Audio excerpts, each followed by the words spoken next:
on the road again. We can't wait to get on the road again. Telling stories to our family and our friends. We can't wait to get on the road again. On the road again. We can't wait to get on the road again. Telling stories to our friends. We can't wait to get on the road again. Very good. Ready. Welcome to our monthly AAA podcast, Affinity, Allie, and Annette on the road to good storytelling, with your hosts, Allie Spooner and Annette Morey. Welcome. I'm Allie Spooner, and I write with Affinity. With over 40 published titles, I touch on many genres from romance to paranormal. I have numerous series, and lately I've focused more on teaching myself to write short stories and standalone books. I hope you enjoy our podcast and have an opportunity to meet some authors new to you or learn more about your favorites. We appreciate your support and invite you to visit Affinity Rainbow Publications to check out our books. And I'm Annette Morey, also with Affinity Rainbow Publications. I'm pretty sure I've settled into a brand that includes a kind of quirky, unconventional style of writing, which undoubtedly gives my publisher fits. No, I know it gives her fits. After 30, a little over 30 now, I'm into the 30 plus published novels. I feel like I have a lot to learn from others. And that's why we invite different guests on board, because it helps illuminate me and other folks about the writing process and different kinds of genres, all of that. I'm very fortunate to have a small but very loyal base and surprising recognition on several of my novels. Each month, we'll invite a special guest to join us as we discuss various topics of interest to writers and readers. We'll invite our guests to do a short reading and then follow with questions on the featured topic, while encouraging them to do at least one giveaway to our audience.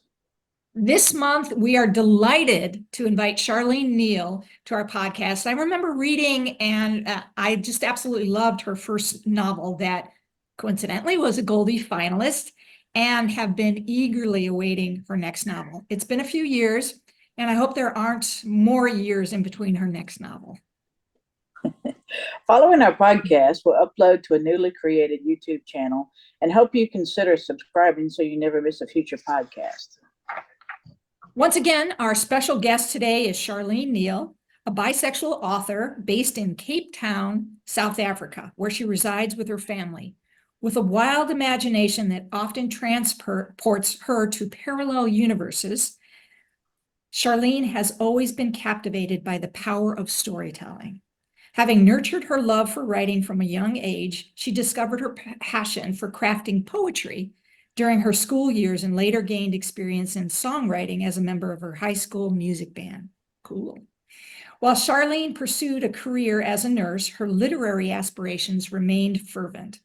Charlene made her debut in the literary world with her first novella, The Prodigans, which was published by Memories SA, a prominent South African publishing house catering to young readers.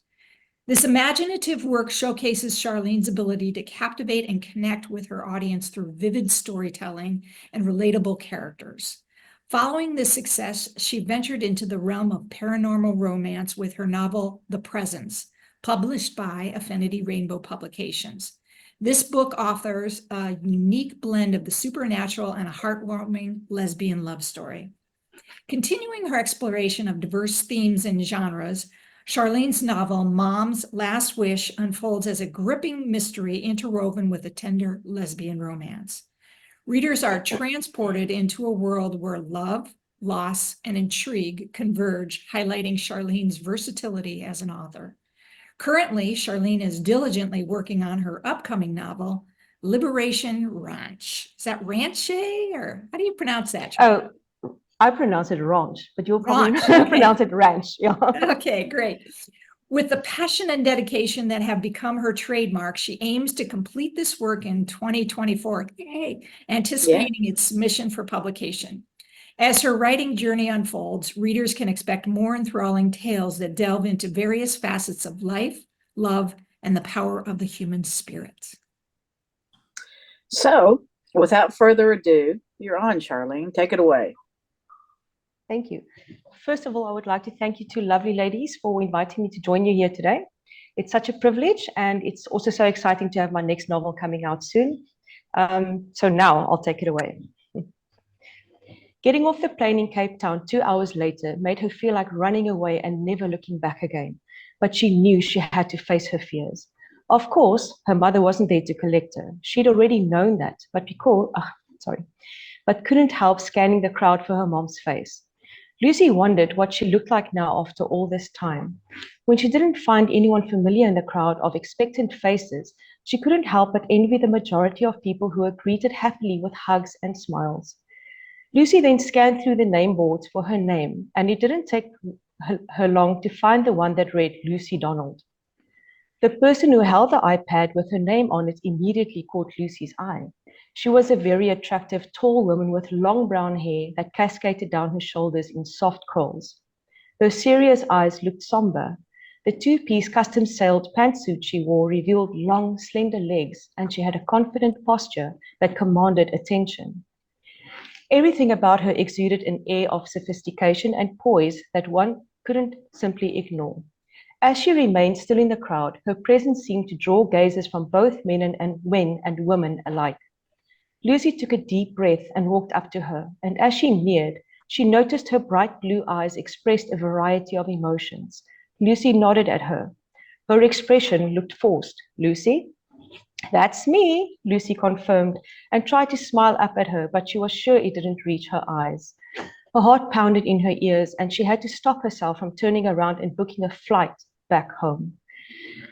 As she tucked the iPad under her arm, the woman said, "This way to the car." She then turned and marched off. With a backpack slung over Lucy's left shoulder, a suitcase dragging behind her on its wonky wheels, and a sense of urgency in her heart, she embarked on a hurried walk, trying to keep up. Lucy's mind raced with 1,000 thoughts. Exchanges of fleeting glances and muffled conversations blurred together as if the world around her moved in fast forward. But amidst the hurried chaos, Lucy couldn't help but notice the snippets of life that unfolded around her. A laughter-filled conversation, a couple sharing a tender moment, a child skipping alongside a parent. She realized that even in the midst of her rushed journey, there was a whole world moving at its own pace, each person living their own narrative. It was a reminder to find balance amidst the hustle. Of course, the car was a limo. Lucy froze when they reached their destination. She wasn't used to this lifestyle anymore, so she looked around self-consciously, hoping that no one would notice her when she clambered in.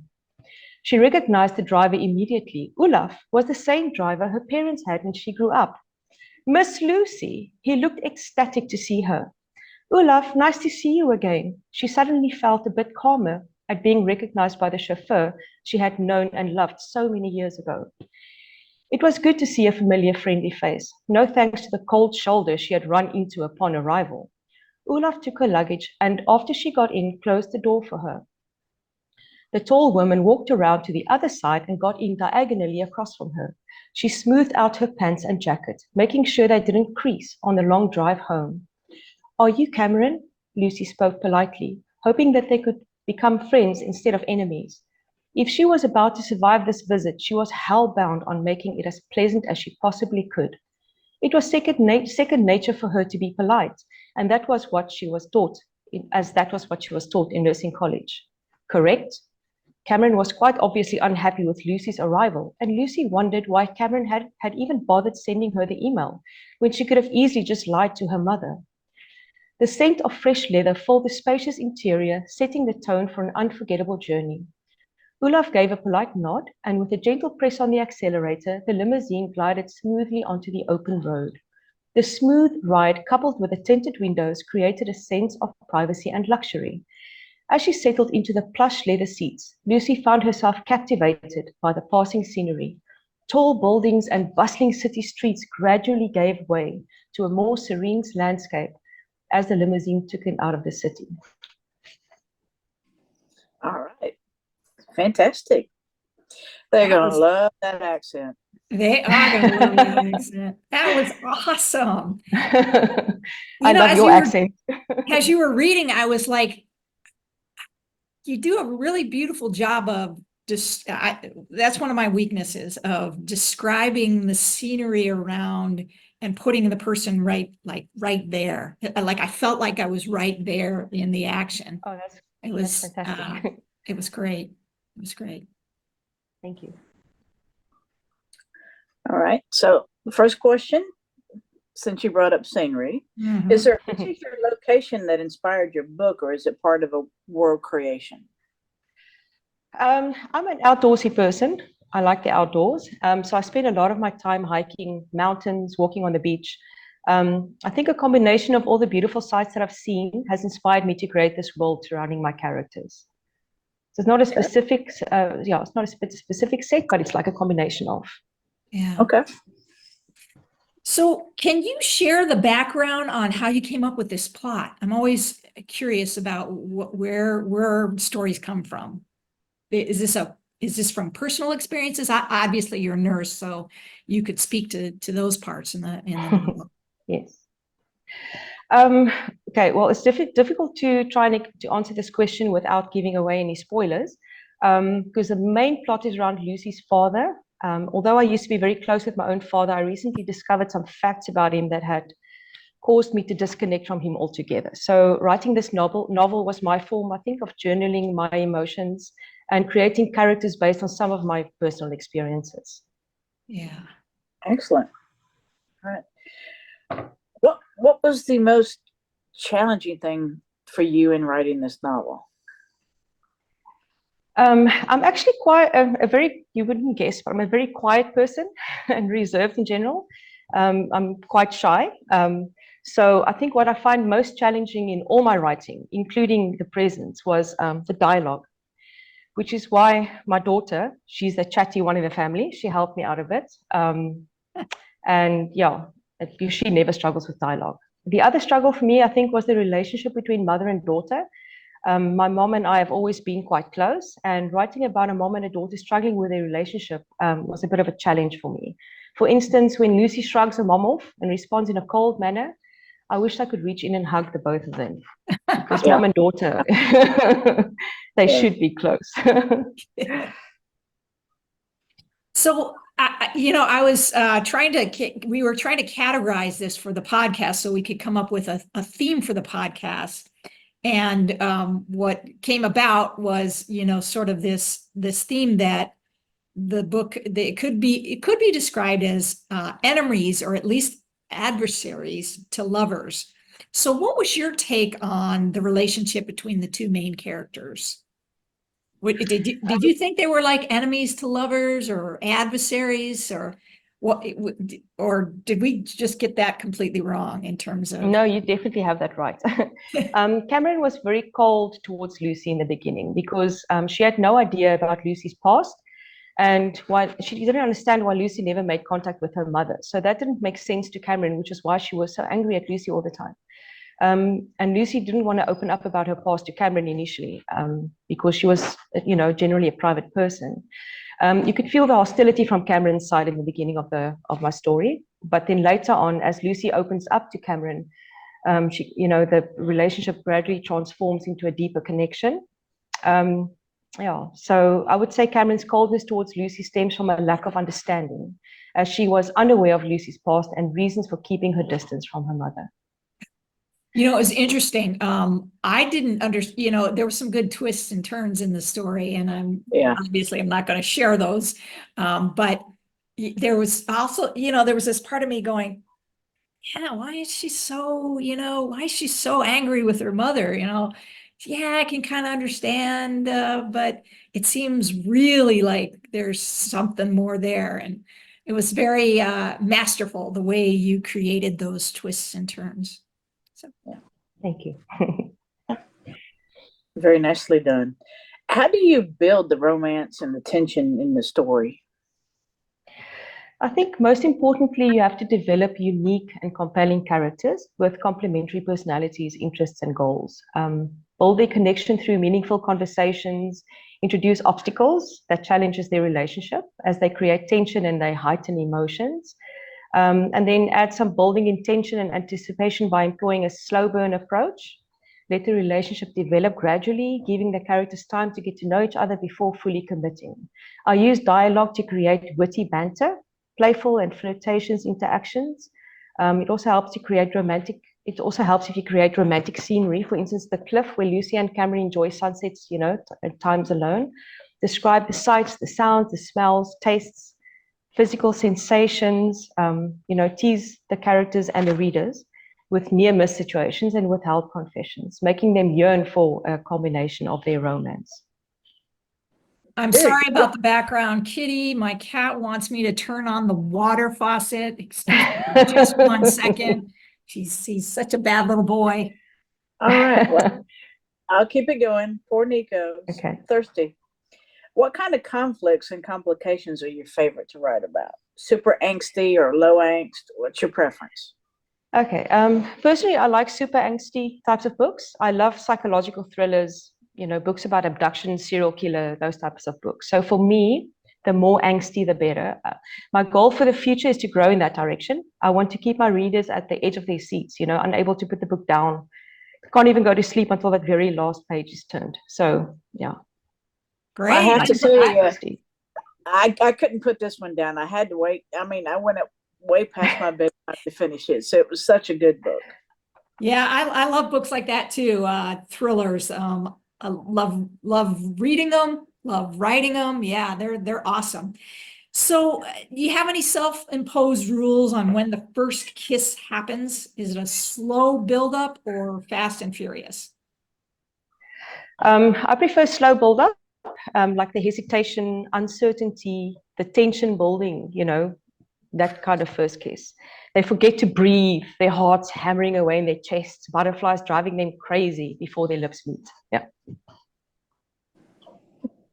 Very good. This is one of my questions, and I thought it was just brilliant. The architectural twist that's near the end of the book, it was just incredible, adding to the building's mystery. How did you come up with that idea? You're not going to believe me, but a couple of years ago, I bought a house that we lived in for a month before we noticed there was a hidden door. At the end of the passage, there was a door at the end of the passage that was always open. And then one day, I closed the door. I think it was windy. I can't remember. And there was another door behind that door.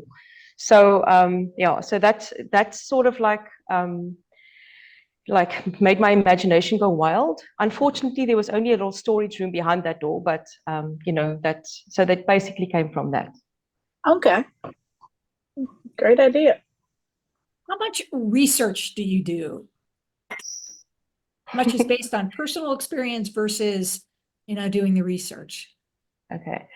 I'm quite lazy when it comes to research. Does that answer your question? I'm just joking. I don't do a lot of research, but I did a lot of research on yachts because I've never actually been on a yacht. So when I wrote Mom's Last Wish, yes, I had to go and do some research on that. Yes. Okay. Again, I apologize for my bad little kitty. My wife is making. I don't hear your cat. Pardon me? I don't hear your cat.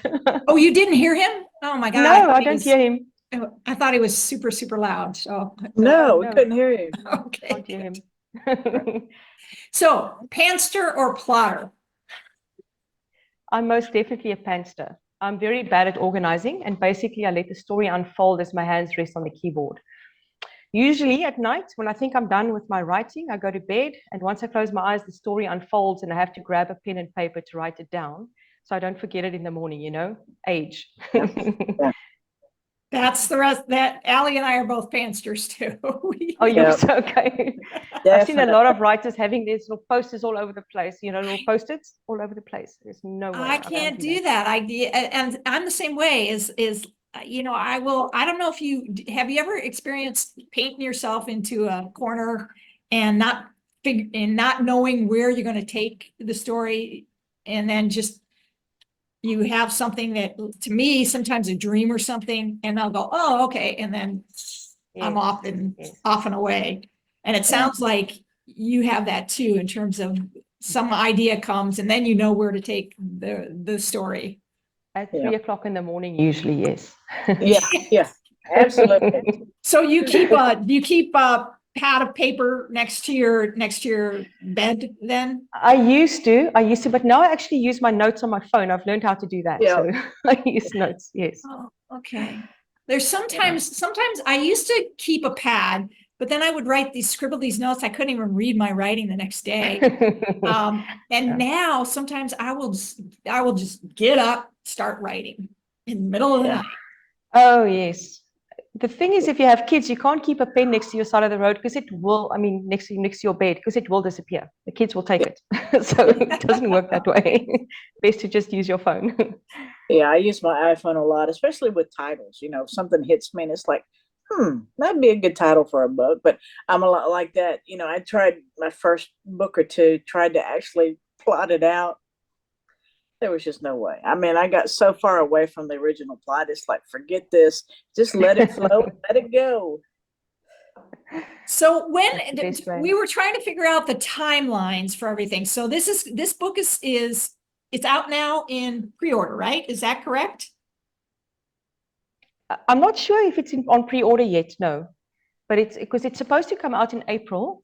So hopefully in March it will be available on pre-order. Okay, so Yes. so April 1st is the go date, right? And then Yes.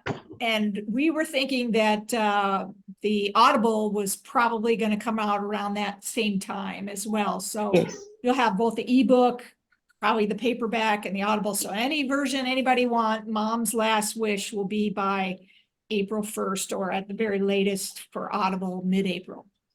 That's great. Anything else you want to tell us about? It sounds like you're working on a new novel. Is that a thriller? Tell us about that. It's a super angsty thriller. Yes. It's about a young girl. She's 14 and she's abducted. So it's about her journey. It's escaping from her abductor. And there's a place called Liberation Ranch that's for healing. So she basically goes there after she's escaped from her abductor. And that's where she meets the love of her life. So is this a young adult book then? She actually only escapes when she's 24. So yeah. Oh, okay. So yes. so not young adult then. Yeah. Good. Wow. So that's a long time to be kept. So there's probably a lot of angst and psychological trauma and all kinds of things. So how far in have you written the whole book yet, or are you almost done? Or I'm almost done. I'm basically at the end of it, but I need to start. You know how we go. Start from the beginning, start from the middle constantly. So I need to go through it and just see if there's any clean it out a little bit. Yeah. Well, they usually are. So yes. Isn't that the bane of pantsters, where we have to continually go back for our books to look for plot holes? Because I don't know about you, but I have a ton, and I usually have to go through my book like 5 or 6 times because the timelines aren't quite matching up, or some little detail is different, or try 100 times. Anything else you want anybody to know before we close off today? No, I'm good. Thank you. Thank you so much. Thank you so much for being here. We love your accent. Don't forget to check out our YouTube channel and subscribe. Next month, we'll be discussing spin-off series with our special guest, Jen Silver.